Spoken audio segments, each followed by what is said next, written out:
Shalom Bapak Ibu. Dalam rangka 10 hari Pentakosta, Rohaniawan GKBJ Taman Kencana kembali menghadirkan 10 pelajaran mengenai Roh Kudus. Pelajaran pertama kita mengenai perbedaan antara talenta, karunia, mujizat, dan otoritas. Matius 25 ayat 14-15 menjelaskan mengenai talenta sebagai berikut. Sebab hal kerajaan sorga sama seperti seorang yang mau bepergian ke luar negeri, yang memanggil hamba-hambanya dan mempercayakan hartanya kepada mereka. Yang seorang diberikannya 5 talenta, yang seorang lagi 2, dan yang seorang lain lagi 1. Masing-masing menurut kesanggupannya. Lalu ia berangkat. Perikop ini menunjukkan talenta diberikan untuk semua orang yang sedang ikut rombongannya Yesus. Baik mereka yang sudah sungguh-sungguh percaya Yesus atau mereka yang sekedar ikut-ikutan. Di zaman ini berarti semua orang yang ke gereja, baik yang sudah lahir baru maupun yang belum. 3 perumpamaan dalam Matius 25, yakni perumpamaan tentang gadis bodoh dan bijak, perumpamaan talenta, dan perumpamaan Yesus yang menyamar sebagai orang-orang yang terpinggirkan. Ini untuk membedakan mana orang Kristen yang sejati, mana orang Kristen yang palsu. Orang Kristen palsu berarti sebenarnya masih sama dengan orang dunia, belum percaya Tuhan. Ternyata mereka juga diberikan talenta. Maka talenta di sini menunjuk pada bakat atau potensi yang diberikan Tuhan kepada semua orang, baik orang percaya maupun yang belum percaya. Tuhan memberikan sebuah ukuran talenta kepada setiap manusia.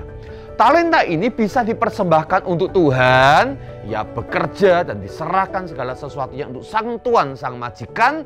Namun bisa juga talenta ini dikubur, disimpan sendiri, tidak mau dipakai untuk kemuliaan Tuhan. Dan ini rupanya adalah sebuah tanda orang itu Kristen sejati atau tidak. Tuhan memberikan bakat pada setiap orang sesuai kesanggupannya.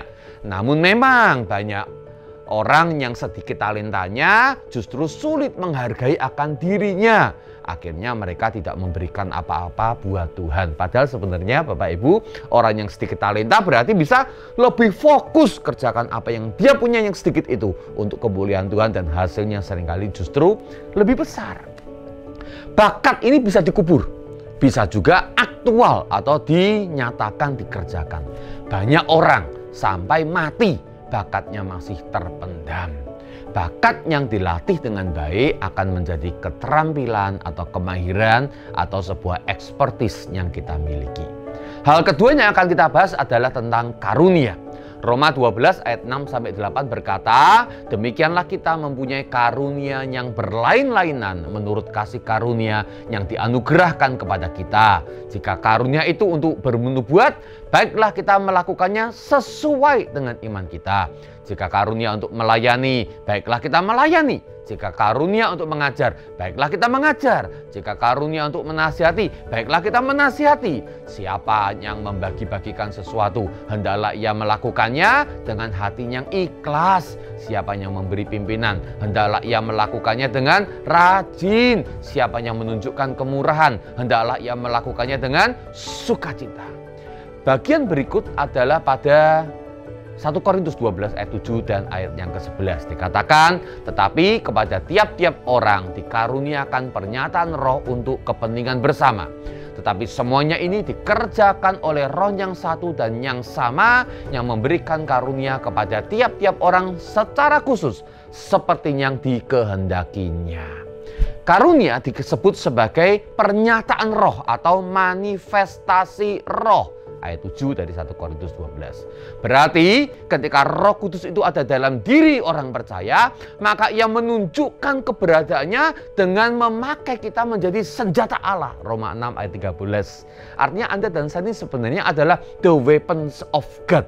Kita ini adalah alat-alatnya Tuhan, senjatanya Tuhan. Dengan cara apa? Ketika Roh Kudus ada dalam diri kita, maka ia memanifestasikan dirinya, ia menyatakan keberadaannya dengan serangkaian karunia-karunia yang ajaib, supaya orang melihat bahwa Anda dan saya adalah senjata-senjata Allah di tengah-tengah dunia ini.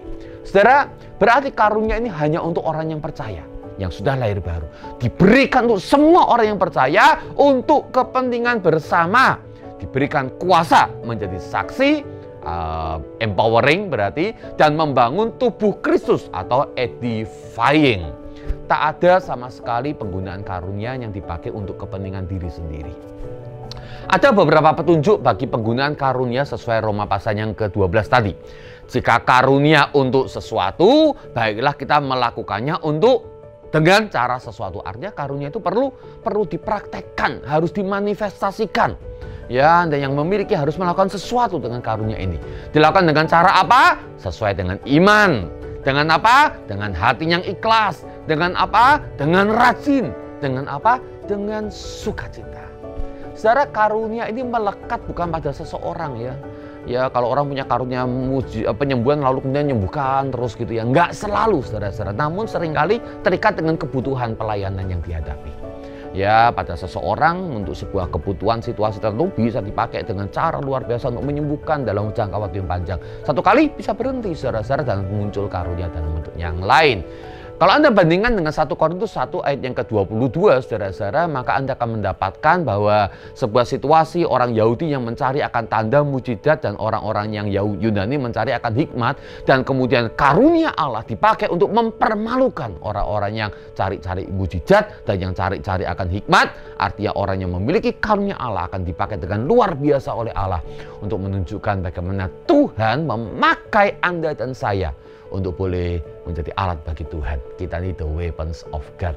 Jangan pandang enteng artinya. Ya, jangan pandang enteng. Orang yang sungguh-sungguh ingin melayani Tuhan, ingin memberikan akan karunia buat Tuhan, maka Tuhan akan pakai dia secara luar biasa, bahkan sampai mempermalukan orang-orang yang lebih hebat secara duniawi. Hal berikutnya adalah mengenai mujizat. Saudara, saya ini suka definisi yang ketat, jadi jangan sampai kemudian semuanya digampangkan sebagai mujizat. Jadi begini, tidak semua pertolongan Tuhan berarti mujizat. Karena Tuhan lebih banyak bekerja melalui segala sesuatu untuk mendatangkan kebaikan, artinya melalui hal-hal yang normal, yang natural, dan yang alamiah. Tuhan itu bekerja dengan banyak cara, seringkali yang alamiah, saudara-saudara. Mujizat di Alkitab selalu disetarakan dengan istilah sign and wonder. Sign berarti sebuah tanda yang menunjuk pada pribadi yang supranatural. Wonder berarti sesuatu yang mencengangkan, mengherankan karena nggak masuk akal, karena bertentangan dengan hukum-hukum alam yang seharusnya terjadi. Maka mujizat di dalam pengertian ketat berarti selalu bertentangan dengan hukum Allah, supaya orang-orang yang melihat, dia melihat atau menunjuk pada satu pribadi, Allah, yang intervensi atas peristiwa-peristiwa alamiah, natural, sehingga mau nggak mau orang melihat ada campur tangan supranatural atas sebuah kejadian. Saudara, mujizat masih berlangsung sampai hari ini karena Allah kita hidup dan tetap bekerja di tengah-tengah dunia ini. Namun penting kita untuk membedakan mujizat itu berlangsung dari siapa. Karena setan juga bisa melakukan mujizat. Hamba-hamba setan bisa melakukan mujizat. Makanya jangan heran dukun masih laris, ya, Gunung Kawi masih banyak orang datang ke sana. Jadi masalah yang lebih parah, bahkan saudara, hamba setan bisa menyamar sebagai hamba Tuhan. Iblis bisa menyamar sebagai malaikat terang. Bahkan orang bisa pakai nama Yesus tapi menunjuk pada Yesus yang lain. Makanya Matius 7 ayat 21 sampai 23 berkata, bukan setiap orang yang berseru kepadaku, yaitu Yesus, Tuhan, Tuhan, akan masuk ke dalam kerajaan surga. Ya, melainkan dia yang melakukan kehendak Bapakku yang di surga. Pada hari terakhir dikatakan banyak orang akan berseru kepadaku, kepada Yesus, Tuhan, Tuhan, bukankah kami bernubuat demi namamu, berarti demi nama Yesus. Mengusir setan demi namamu, nama Yesus. Mengatakan banyak mujizat demi namamu juga, berarti nama Yesus. Pada waktu itulah dikatakan, aku akan berterus terang kepada mereka dan berkata, aku tidak pernah mengenali kamu, nyalah daripadaku kamu sekalian pembuat kejahatan. Maka kita perlu punya karunia membedakan roh. Nah, kita akan membahas karunia ini dalam beberapa hari ke depan dalam seri pelajaran di tahun 2021 ini. Tapi kita masuk pada pengertian yang keempat sekarang mengenai otoritas. Sejak Anda dan saya menjadi anak Allah, kita tuh punya hak khusus daripada Tuhan. Yohanes pertama ayat 12 berkata, tetapi semua orang yang menerimanya diberi kuasa atau otoritas atau exousia atau hak atau wewenang untuk menjadi anak-anak Allah, yaitu mereka yang percaya dalam namanya. Berarti saudara-saudara, Anda dan saya, sementara Anda menjadi anak Allah, Anda punya sebuah level yang berbeda dengan orang-orang dunia. Karena Anda sekarang adalah memiliki hak, otoritas, wewenang sebagai anak-anak Allah. Saudara-saudara, kalau saya masuk ke rumah saya, misalnya punya pembantu saya harus mau nggak mau dengar kata-kata saya karena saya punya wewenang di dalam rumah itu. Ya, namun saudara-saudara, saya nggak punya wewenang atas misalnya pembantu di dalam rumah Anda. Karena apa? Karena Anda lah yang punya wewenang atas dia. Jadi wewenang itu berarti sesuatu yang Anda miliki, bukan karena Anda lebih hebat, lebih kuat, lebih luar biasa, tapi karena Anda diberikan wewenang, diberikan hak untuk mengatur, ya, berdasarkan atau atas nama daripada siapa yang memberi wewenang itu, representasi Allah. Nah, saat Anda menjalani panggilan Tuhan, Tuhan memberikan Anda otoritas yang khusus. Misalnya Markus 16 ayat 20, ketika Anda mengabarkan Injil, maka dikatakan Tuhan meneguhkan firman yang Anda sampaikan dengan tanda-tandanya menyertai. Ini berarti ada otoritas atau wewenang khusus ketika Anda menjadi seorang yang kabarkan Injil. Otoritas sebagai anak Allah bahkan membuat iblis gemetar. Satu kali dalam pelayanannya, saudara-saudara, Yohanes, salah satu murid Yesus, berkata, ada orang lain pakai nama Yesus, sungguh-sungguh percaya Yesus, tapi mereka bukan rombongan kita. Gimana ini, kok bisa gitu? Ya, Tuhan mengatakan dia percaya pada Tuhan, jangan dilawan, kan dia adalah termasuk bagian daripada pengikut-pengikut Tuhan walaupun nggak ikut rombongannya Yesus. Artinya ketika seseorang melayani Yesus, ya, bahkan iblis pun gemetar, saudara-saudara. Juga kepada ke-70 murid yang diutus Yesus. Ya, Lukas 10 ayat 17 menjelaskan bagaimana mereka diberikan exousia sedemikian rupa sehingga iblis-iblis pun takluk kepada mereka. Orang sakit bahkan disembuhkan, ya, ketika Petrus, saudara-saudara, pada kisah 3 ayat yang ke-6 masuk ke gerbang indah di Bait Allah Yerusalem, kepada orang yang lumpuh dia mengatakan demi nama Yesus. Nah, ini adalah kata kunci. Anda punya hak atau exousia ketika Anda berdoa, Anda pakai nama Yesus, demi nama Yesus. Artinya bukan karena kuasa saya, tapi karena kuasa Yesus. Dia berikan kita exousia, hak, wewenang, otoritas untuk membuat orang yang sakit itu sembuh. Demikian juga Yakobus pasal 5 ayat yang ke-16b dan ayat sampai 18 menunjukkan bahwa Elia itu orang biasa, namun karena dia berdoa dengan sungguh. Ketika Anda berdoa dengan sungguh, exousia Tuhan bisa dinyatakan. Saudara-saudara, jadi mari kita masuk pada sebuah kesimpulan, saudara-saudara. Kesimpulan singkatnya adalah talenta itu diberikan Tuhan kepada semua orang, entah percaya atau tidak. Dan Tuhan menuntut semua orang percaya mempersembahkan talenta dan keterampilannya untuk Tuhan. Dan ini menandakan orang itu Kristen sejati atau tidak. Orang yang pakai talentanya untuk diri sendiri bukan Kristen sejati.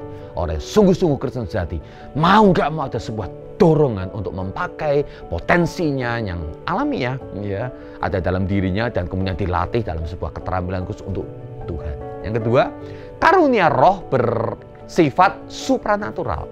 Diberikan Roh Kudus kepada setiap orang yang percaya sesuai kebutuhan pelayanan. Karunia Roh Kudus memberi kuasa, empowering sebagai saksi, dan memberikan Anda kemampuan untuk membangun atau edifying tubuh Kristus. Sama seperti mujizat, karunia Roh Kudus juga bisa dipalsukan. Maka kita perlu menguji setiap roh.